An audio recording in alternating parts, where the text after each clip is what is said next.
ओम अज्ञानतिमिरान्धस्य ज्ञानञ्जयशलाकाय चक्षुरुन्मीलितं येन तस्मै श्रीगुरुवे नमः। वाञ्छाकल्पतरुश्च कृपया सिन्धुभ्यो पतितनां पावनेभ्यो श्रीवैष्णवेभ्यो नमो नमः। गुरुवे गौरचन्द्राय राधिकाय तदालये कृष्णाय कृष्णभक्ताय तद्भक्ताय नमो नमः। श्रीकृष्ण चैतन्य प्रभु नित्यानन्द श्री अद्वैत गदाधर शिवसादि गौर भक्तवृंद भजो हरे कृष्ण कृष्ण कृष्ण हरे हरे, हरे राम राम राम हरे हरे। सर्वप्रथम मैं अपने श्रील गुरुदेव ओम विष्णु पाद अष्टोत्तर श्री श्रीमद भक्ति वेदांत श्रील श्रीधर महाराज जी के चरण कमलों में अहेतु की कृपा कर अहेतु की कृपा की वांछा करती हूँ। तत्पश्चात मैं अपने परम गुरुदेव जय नित्य लीला परविष्ट ओम विष्णु पाद अष्टोत्तर श्री श्रीमद भक्ति वेदांत श्री नारायण महाराज जी और जय नित्य लीला परविष्ट ओम विष्णु पाद अष्टोत्तर श्री श्रीमद भक्ति श्री रूप सिद्धांति गोस्वामी महाराज जी के चरण कमलों में अनंत अनंत कोटि दंडवत प्रणाम करती हूँ। उसके बाद में अपने शिक्षा गुरु श्रीमती सरिता दीदी सुदेवी दासी जी को मेरा दंडवत प्रणाम और श्री मल्लिकार्जुन प्रभु जी को भी मेरा दंडवत प्रणाम। यहाँ पर उपस्थित खुशी दीदी और अन्य दीदियों को मेरा दंडवत प्रणाम। सभी भक्त वृंद को मेरा दंडवत प्रणाम। हरे कृष्णा। आज का जो टॉपिक है, आज का जो विषय है वो है हु एम आई, मतलब मैं कौन हूँ, के आमी। तो इसमें सबसे पहले हमको समझना चाहिए कि हम है कौन। तो अगर हम यही नहीं समझेंगे तो हम आगे क्या समझेंगे। तो ये श्रील भक्ति विनोद ठाकुर जी के एक कीर्तन है जिसमें श्रील भक्ति विनोद ठाकुर जी ने 5 प्रश्न किए अपने आप से पूछने के लिए। तो जो पहला प्रश्न है वो है मैं कौन हूँ, मतलब के आमी। तो सबसे पहले हमें अपने आप को जानना चाहिए, तभी तो हम भगवान को जानेंगे। क्योंकि जब हमें खुद का ही नहीं पता होगा तो हमें किसी को क्या जानेंगे। तो यहाँ श्री चैतन्य महाप्रभु श्री सनातन शिक्षा में सनातन पाद जी श्री चैतन्य महाप्रभु जी से पूछते हैं के आमी, कि मतलब मैं कौन हूँ और मैं इन त्रितापों से कैसे कष्ट पा रहा हूँ। तो मतलब क्या प्रश्न उठता है कि मतलब क्या सनातन पाद जी को ये नहीं पता था कि वो कौन है। उनको पता था, लेकिन ये सब जो प्रश्न है ये हमारे लिए है कि हमें अपने आप से ये पूछना चाहिए कि मैं कौन हूँ, और ये सब विचार करना चाहिए कि हम एक शरीर है या आत्मा है।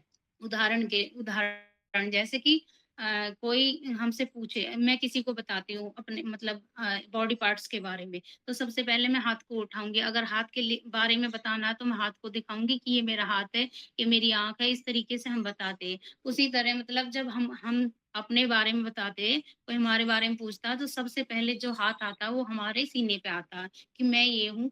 तो इस क्यों क्यों आता है, क्योंकि उसके अंदर हृदय होता है जो कि धड़कता है। धड़कने के कारण वो जो हाथ है हमारा वहां पर लगता है, क्योंकि धड़कन बंद होते ही सब कुछ खत्म हो जाएगा। तो हमें ये जानना चाहिए कि हम शरीर नहीं है, हम आत्मा है। आगे मतलब क्योंकि जो शरीर है वो तो शरीर तो एक वस्त्र की तरह है। जो आज मतलब आज ये शरीर मिला, कल कुछ और मिलेगा। तो इस तरह वो वस्त्र की तरह है, और वस्त्र तो बदलते रहते हैं। क्योंकि स्वयं भगवान ने श्रीमद् भगवद गीता में कहा है कि मतलब क्योंकि जो ये शरीर है ये तो वस्त्र की तरह है। आज कर्मों के अनुसार जो जैसा कर्म करता है उसको वैसा ही शरीर मिलता है। और एक भगवत गीता के एक श्लोक में कहा गया है कि जो मनुष्य है मतलब जैसा कर्म करता है, जैसे उसका भाव होता है वो वैसा ही जन्म प्राप्त करता है। तो एक श्लोक है श्रीमद् भगवत गीता का, यम यम वापि स्वर्ण भावम त्यजत्यन्ते कले तम तम व्यति कौंति सदा तद्भाव भाविता। इसमें बताया गया है कि जो अंत समय में जिस भाव मतलब अंत समय में जिसका जैसा भाव होगा वो अगले जन्म में उसका वैसा ही जन्म होगा। तो यहाँ पर उदाहरण दिया गया था श्री भरत महाराज जी का, क्योंकि भरत महाराज जी अ, इतने मतलब भरत महाराज जी इतने महान भक्त थे। उनकी जो अवस्था थी भाव अवस्था तक पहुंच गए थे वो। और उसके बाद उनकी जो आसक्ति थी वो लास्ट टाइम में इस एक हिरन के बच्चे में हो गई।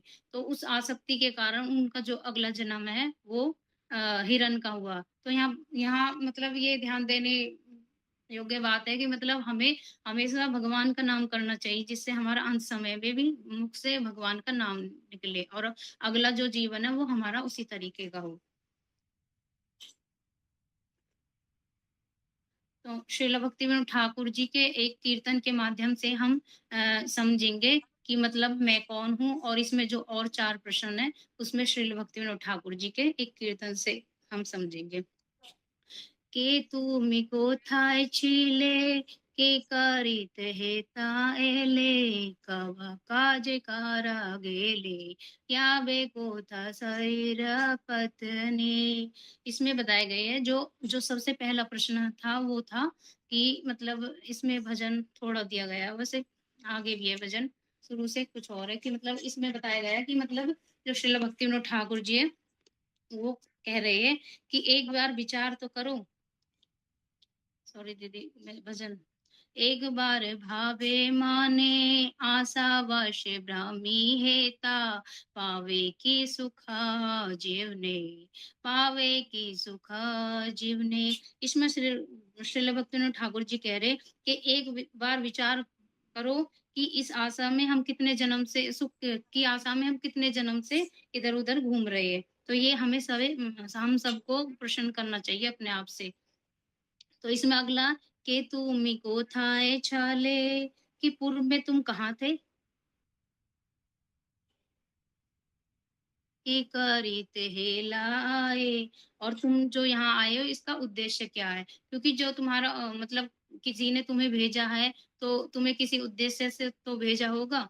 जो श्रील भक्तिविनोद ठाकुर का चौथा प्रश्न है वो है, काबा काज करे गेले, और जिसके लिए तुम आए हो, क्या तुम उस काम को कर रहे हो, उस कार्य को कर रहे हो, क्योंकि जिसने तुम्हें भेजा है वो तुमसे ये पूछेगा भी, जाने के बाद तुमसे ये पूछेगा कि जिस कार्य के लिए तुम्हें भेजा, क्या तुम वास्तव में वो कार्य करके आए हो। और लास्ट का जो भक्ति विनोद ठाकुर जी का प्रश्न है वो था, ये बाको था शरीर पतने, मतलब जो शरीर के जो नष्ट होने के बाद जब तुम्हारा पतन हो जाएगा तो तुम कहाँ जाओगे। तो ये सारे जो प्रश्न हैं श्रील भक्तिविनोद ठाकुर जी ने इस कीर्तन में दिए गए हैं। और इसमें जो लास्ट, जो जैसे शरीर पतन हो जाएगा तो इसमें, क्योंकि जैसे हमारे दादा दादी परदादा उन सब का भी तो पतन हो गया, वो कहाँ गए किसी को पता है नहीं। तो हम सबको ये 5 प्रश्न अपने आप से पूछना चाहिए, क्योंकि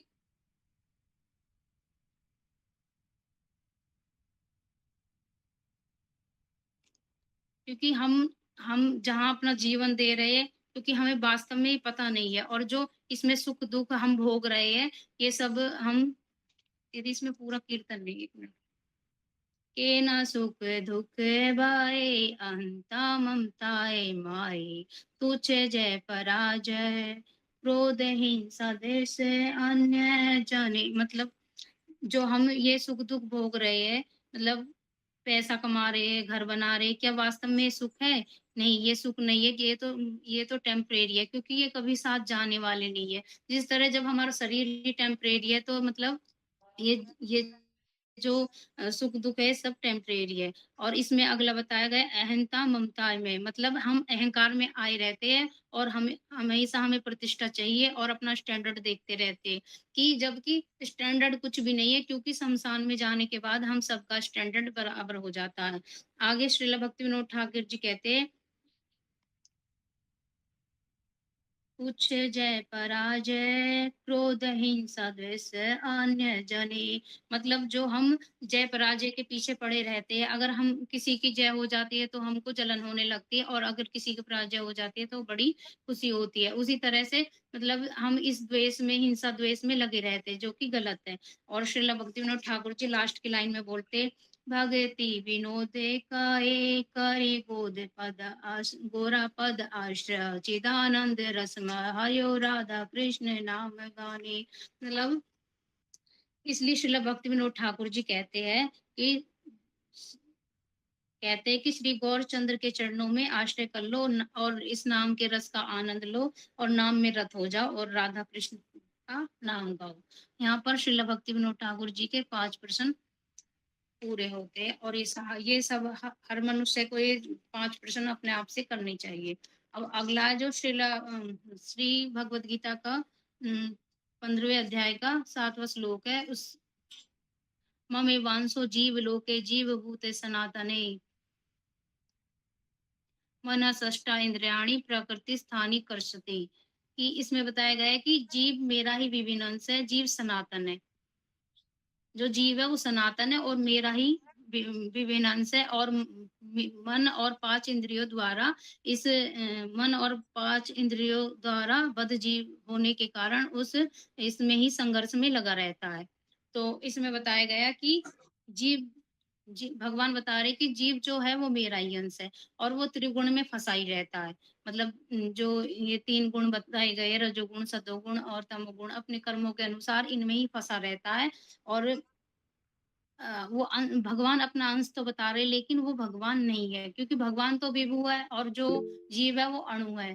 तो अणु मतलब जीव कभी भगवान नहीं बन सकता और क्योंकि जीव चैतन्य तो है लेकिन अणु ही रहेगा क्योंकि जैसे कोई वस्तु उसका जो छोटा-सा कण होता है वो अणु होता है, तो अणु ही रहेगा जीव और यहाँ भगवान श्रीमद् भगवद गीता का एक श्लोक और आता है जिसमें बता रहे हैं भगवान त्वेवाहं जातु नासं न त्वं नेमे जनाधिपा न चैव न भविष्याम सर्वे वयमतः परम्।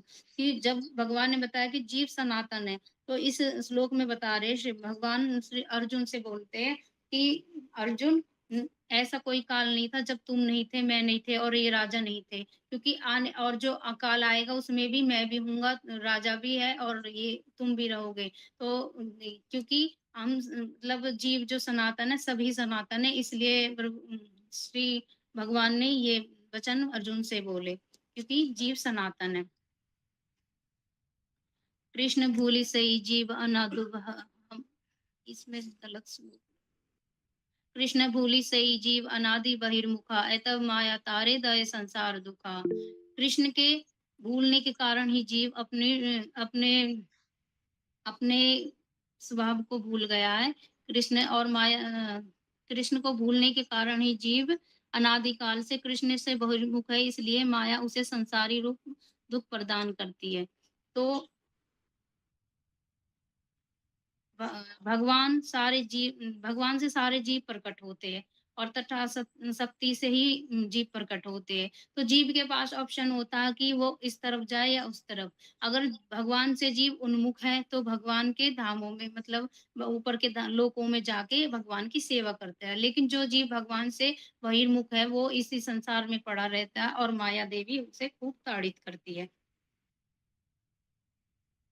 यहाँ पर श्री प्रहलाद महाराज जी बोलते हैं कि जो ये संसार है उदाहरण देते हैं यहाँ पर जो ये संसार है ये अंधे कुएं की तरह है क्योंकि यहाँ पर ना कोई पानी भरने के लिए जाता है और ना कोई फिर रस्सी लटका के हमको बचा सकता है। तो प्रहलाद महाराज जी भी बताते हैं कि गुरु जी की शरण मिले और वृंदावन में जाके भजन करो। कृष्ण नित्य दास जीव ताहा भूल गेल ऐ दो से माया तार गलाए ना बांधिल। जीव कृष्ण का नित्य दास है। इस सत्य को भूलने के कारण ही माया देवी माया के जीव की अनेक प्रकार से लुप्त है और 3 गुणों से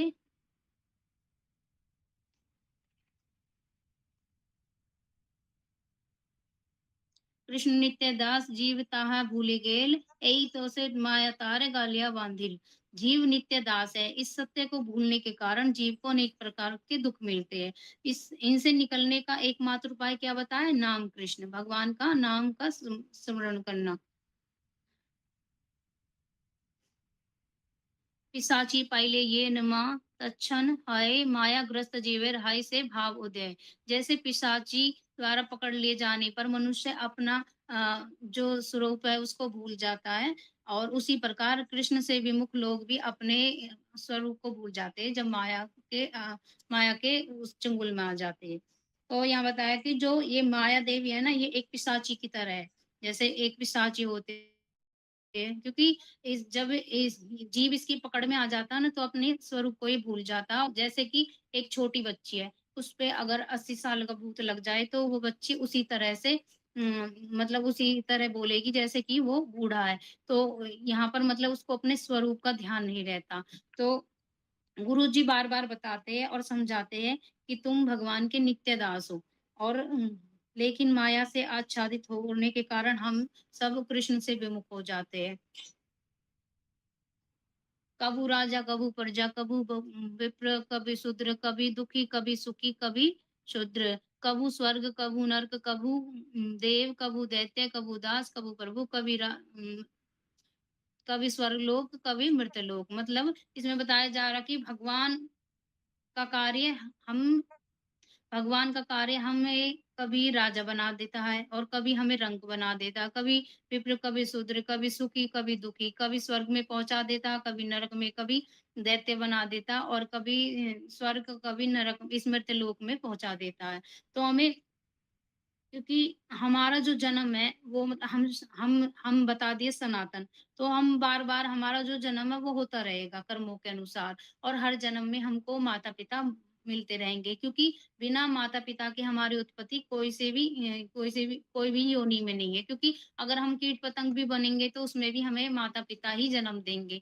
तो इसका मतलब ये नहीं है कि मतलब माता-पिता से बोल दे कि आप तो हर जन्म में उनके मतलब उनकी इज़्ज़त करने छोड़ दे या कुछ भी जो भी है और मतलब कि क्योंकि गुरुजी और जो कृष्ण है वही हमें हर जन्म में नहीं मिलेंगे क्योंकि मनुष्य जीवन बहुत दुर्लभ बताया गया, तो इसलिए गुरुजी और कृष्ण हमें हर जन्म में नहीं मिलेंगे। और यहाँ पर माता-पिता का भी आदर करना, ये नहीं उनसे बोल दे कि मतलब आप तो हर जन्म में हो। तो यहाँ माता-पिता का आदर करते हुए हमें कृष्ण और मतलब गुरुजी की शरण में जाना चाहिए और कृष्ण भक्ति करनी चाहिए। उसी तरह उस जिस जैसे अभी पिशाची का रोग जो लग जाता है, उसी तरह जैसे एक पिशाची रोग लगने पर हम अपना स्वरूप भूल जाते हैं ना, उसी तरह हम सबको भी पिशाची का जो रोग है, ये हम सबको लग गया और माया रूपी ये जो भूत है, ये हम सबको लगा और हम अपने स्वरूप को भूल जाते हैं। इसलिए हमें ज़रूरत है अपने आप को जानने की, मैं कौन हूँ, मेरा स्वरूप कौन है। इसे जो ये पिशाची रोग है, इसे जो ये पिशाची माया है, इसको कोई बाबा या कोई हटा नहीं सकता क्योंकि ये माया शक्ति भगवान की पावरफुल शक्ति है। इसका एक ही उपाय है कि आप किसी गुरुदेव, किसी गुरुजी की शरण में जाओ, जो गुरु परंपरा से हो और उसके पास जाके कृष्ण नाम लो और उसका स्मरण करो, सेवा करो भगवान। क्योंकि हमारा जो वास्तव में जो रूप है नित्य जीवेर स्वरूप हरे कृष्ण नित्य दास मतलब जीव का जो स्वरूप है वो भगवान का दास ही है और सेवा करना ही हमारा स्वरूप है। इसलिए हमें हमेशा सेवा में रहना चाहिए क्योंकि भगवान भी खूब मतलब हर श्रीमद् भगवत गीता में बोलते हैं माँ माँ वे प्रबदन्ते मेरी शरण में आ जाओ क्योंकि ये माया तुम्हें जभी छोड़ेगी इसका कोई उपाय नहीं है। तो यहाँ पर हमें यह सीख लेनी चाहिए कि गुरुदेव बता रहे हैं जो हमें उसी उसी लाइन पे चलना चाहिए और गुरुदेव के अनुगत होके हमें कृष्ण नाम का भजन करना चाहिए। अपने आप को जानने का यही एक सही तरीका है। और यहाँ पर बताया गया कि जो मैं कौन हूँ? मैं कौन हूँ? मैं एक आत्मा हूँ और जो आत्मा का स्वरूप है वो है भगवान का दास। तो भगवान का हम भगवान के दास हैं और हमें हमेशा भगवान की सेवा में लगे रहने चाहिए और